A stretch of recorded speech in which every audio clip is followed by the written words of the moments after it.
नमस्कार, बहुत स्वागत आप सभी का। जी मध्य प्रदेश छत्तीसगढ़ देख रहे हैं आप और आपके साथ मैं हूं कीर्ति दीक्षित।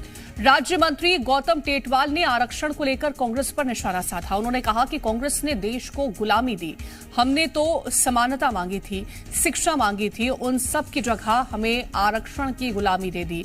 बाबा साहेब ने कब गुलामी मांगी थी, देश सब समझ चुका है।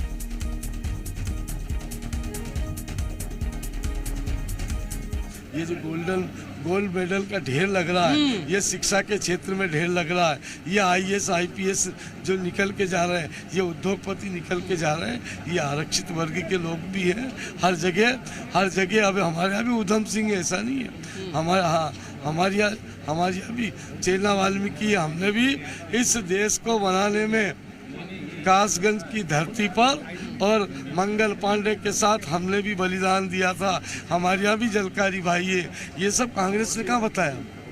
कांग्रेस ने तो कहा ही नहीं।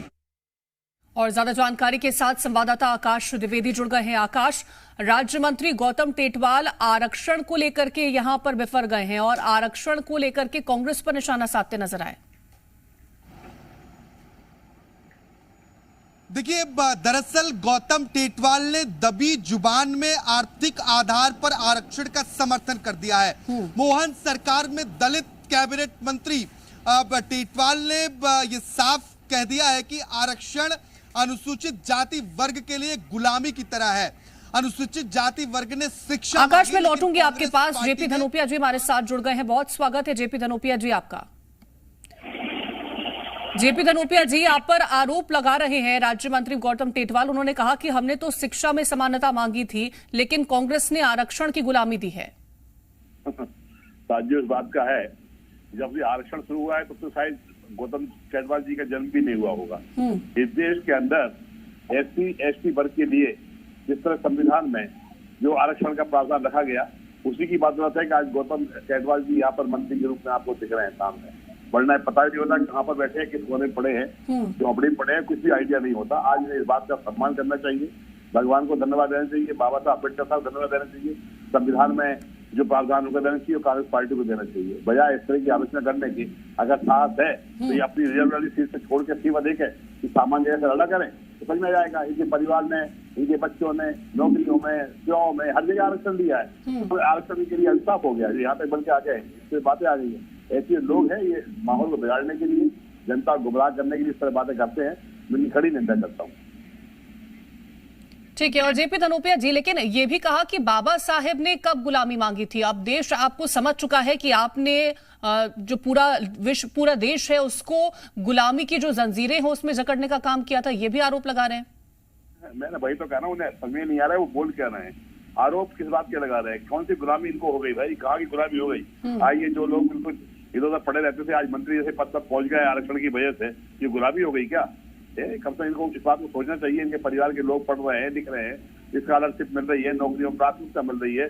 जो दूसरे सामान्य वर्ग के लोग हैं उनके साथ उसका न्याय नहीं हो पाता, जितना इनके साथ इनको ज्यादा फायदा मिल रहा है। जैसे व्यक्ति को इस तरह की बात करने का अधिकार नहीं है। मुझे लगता है कहीं ना कहीं गौतम टेटवाल जी का मानसिक संतुलन बिगड़ गया है, इस तरह की बातें कर रहे हैं। वरना जिस वर्ग से वो आते हैं उस वर्ग को आरक्षण के खिलाफ नहीं बोलते वो जी। लेकिन वो आर्थिक आरक्षण जो है उसकी कहीं ना कहीं यहाँ पर बात जरूर कहते नजर आए थे। तो क्या इस और कोई कदम उठाने वाली है सरकार? क्या कुछ ऐसा है भी? मुझे ऐसा लग रहा है कि शायद ये जो आज भारतीय जनता पार्टी की सरकार है, मोदी सरकार है, उसके द्वारा, संघ के द्वारा एक आरक्षण को समाप्त करने का जो षड्यंत्र किया जा रहा है, तो इस तरह के छोटे छोटे प्यादे लोगों से इस तरह की बयानबाजी कराई जा रही है। इसका जो आरक्षण देने वाले लोग ही कह रहे हैं हमें आरक्षण नहीं चाहिए, इसे खत्म किया जाता है। इस आम जनता के साथ, एससी वर्ग के साथ, दलित वर्ग के साथ ये एक तरह से धोखा बेईमानी कर रहे हैं। वरना मुझे नहीं लगता कि इनको कोई तकलीफ ही होगी। ये यहाँ तक पहुंचे आरक्षण की वजह से ही पहुंचे हैं। जी, जेपी धनोपिया जी, एक और सवाल है। उन्होंने कहा कि अब जरूरत के हिसाब से आरक्षण पर काम होना चाहिए, यानी कि उन्होंने अब ये साफ तौर पर जरूर जिक्र कर दिया है कि जिसको जरूरत हो उसको आरक्षण मिले। इस्तीफा देंगे, आरक्षण सीट से चुनाव लड़के आए हैं, इस्तीफा दे और सामान्य सीट पर चुनाव लड़के आ जाए, सबसे पहले साथ में कर लेंगे, सब समझ में आ जाएगा, मालूम पड़ेगा इनको क्या होता है। अरे ये सब एक्चुअली में भक्त है, अंधभक्त है। ये चाहते हैं कि नंबर बढ़ते रहे, इसी ऐसी बातें करो।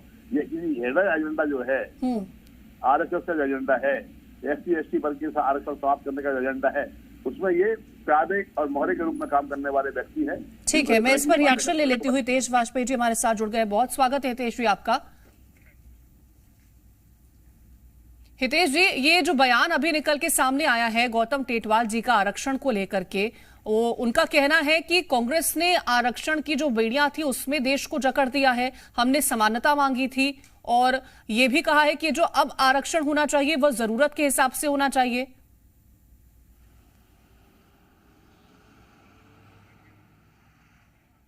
ठीक है, मैं दोबारा उनसे सवाल लूंगी, कुछ तकनीकी खामी है, तेज जी के पास दोबारा जाऊंगी। आकाश, आप अपनी बात को कंप्लीट करिएगा। देखिए, दरअसल जब देश भर में आरक्षण को लेकर बहस छिड़ी हुई है, खासतौर पर जातिगत जनगणना की मांग की जा रही है और एक तरफ एक धड़ा ये है, वो ये कहता है कि जिसकी जितनी आबादी उसकी उतनी हिस्सेदारी। उस बीच गौतम टेटवाल का ये बयान कई मायनों में अहम है कि गौतम टेटवाल किस संदर्भ में इस बयान को दे रहे हैं। दरअसल दलित वर्ग के आरक्षण की बात को लेकर उन्होंने कहा है कि उन्होंने शिक्षा मांगी थी, लेकिन कांग्रेस ने आरक्षण की गुलामी उन्हें दी। कहीं ना कहीं ये दबी जुबान में, भले ही खुलकर वो ना कह रहे हो, लेकिन आर्थिक आधार पर आरक्षण की सिफारिश जरूर कर रहे हैं। और ये बयान लोकसभा चुनावों से पहले मध्य प्रदेश की राजनीति में खलबली ला सकता है, क्योंकि आरक्षण एक बड़ा मुद्दा रहा है। खासतौर पर मध्य प्रदेश में 27% ओबीसी आरक्षण को लेकर लंबी सियासत हमने देखी है। अगर जेपी धनोपिया में सुन रहे तो उन्हें पता है कि किस तरीके की रोटी बेलनी पड़ी थी निकाय चुनाव में 27% आरक्षण के लिए, जिस पर अभी जेपी धनोपिया बातचीत कर रहे थे। हालांकि कांग्रेस पार्टी का ये, अब जिस तरीके से हम सुन रहे थे अभी, ये दावा है कि आरएसएस के एजेंडे को आगे बढ़ाने की कोशिश की जा रही है और आरक्षण खत्म करने की ओर एक इशारा है। क्या जो कांग्रेस का आरोप है वो कितना सही है? क्या गौतम टेटवाल वाकई में इस तरफ इशारा कर रहे हैं? ये तमाम सवाल है। बिल्कुल, आरोप कई सारे लग रहे हैं, अब क्या सफाई निकल के सामने आती है वो बहुत महत्वपूर्ण रहेगा देखना। फिलहाल बहुत शुक्रिया है आपका हमारे साथ जुड़ने के लिए और तमाम जानकारी साझा करने के लिए।